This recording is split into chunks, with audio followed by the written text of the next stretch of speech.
into the final weekend before Election Day, one thing is abundantly clear. There has never been an election quite like this one, nor has there been one covered in the way this one has been. To discuss that, let's bring in my old friend Chris Wallace, host of Fox News Sunday, who joins us from New York. So, Chris, as you've observed this down these long months, what has most struck you as being different, unusual, unprecedented? I think this is the most dispiriting campaign I have ever covered, and I go back to 1980, the most negative campaign and the most issueless campaign. If you were to listen to the basic messages that the two candidates are putting out, he's saying that she's a crook, she's saying that he's a creep, and that's the basic message that the Americans are supposed to take into the polls right now when they're voting and up to and including Tuesday. You know, it's interesting about that, Chris, because I think both candidates, when they're on the stump and through the day of campaigning, will talk about issues and the positions they take. But it seems to be the case, and this is certainly not the first time this has happened, that what they say about each other makes more news. Well, that's certainly true. But I have to say that I really do think, and look at the ads as well, this is usually the point in the campaign where you go positive and you want to say, here's my vision for the country, and instead he's linking her to Anthony Weiner and pervert, and she's, you know, talking about all the things he said about women and disabled people. I mean, it's really an almost unrelievedly negative campaign, and I think it's one of the reasons that most people, up to and including me, are really fed up with it.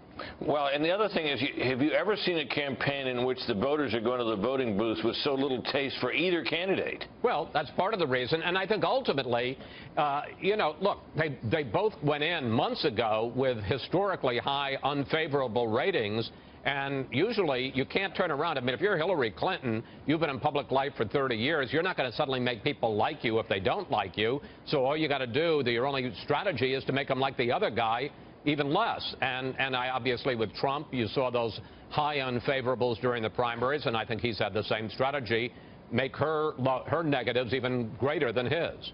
Yeah, it does seem to be the case, doesn't it, Chris, that the extraordinary amount of sort of live coverage of Trump events that occurred up into the primary season and all the way through it had the effect of expanding his support in a set of the part of the Republican base, but it seems also to have driven up his negatives with the broader population.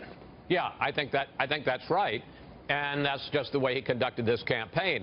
He went for a niche of the Republican Party, and it was a good niche. It was 13, 14 million people. That was enough to easily win him the nomination, but it's not enough to win the presidency. He needs 60 to 65 million voters, and that's his big problem now, is to try to expand from that niche, and obviously he's done a pretty good job. He's within a couple of points of her, but he's got a lot of people who, you know, over my dead body just aren't going to vote for him, and he's got to find some way to expand that base to get up to 60 or 65 million people, enough to win the presidency.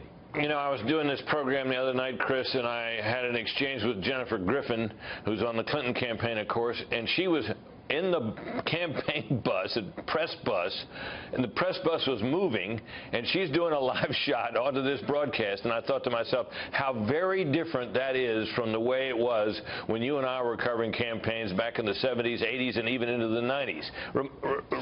Just tell folks how different it was then. Well, you know, it's funny that you say that, because when I saw her reporting live from the campaign bus, I had exactly the same reaction. Not only didn't we report live, we didn't have cell phones. I mean, we had to wait till we got to a stop so we could get to a landline, or God forbid, even get to a payphone and start putting the change in to make the phone call. And you know, you working at ABC, me working at NBC, we had to worry about one show a day. I had to worry about the 6:30 evening nightly news, and that was my only report. So there was a lot of time, and I think it was an advantage to us because we had a lot of time to report, a lot of time to think, and these poor young people today, I mean, I don't want to sound too much like an old fogey, but, you know, they got to report every 10 minutes. I mean, our news cycle was 24 hours. Theirs is about a minute and a half.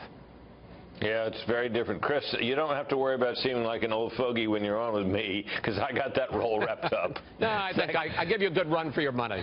All right, thanks, Chris. All the best. Thanks for doing this.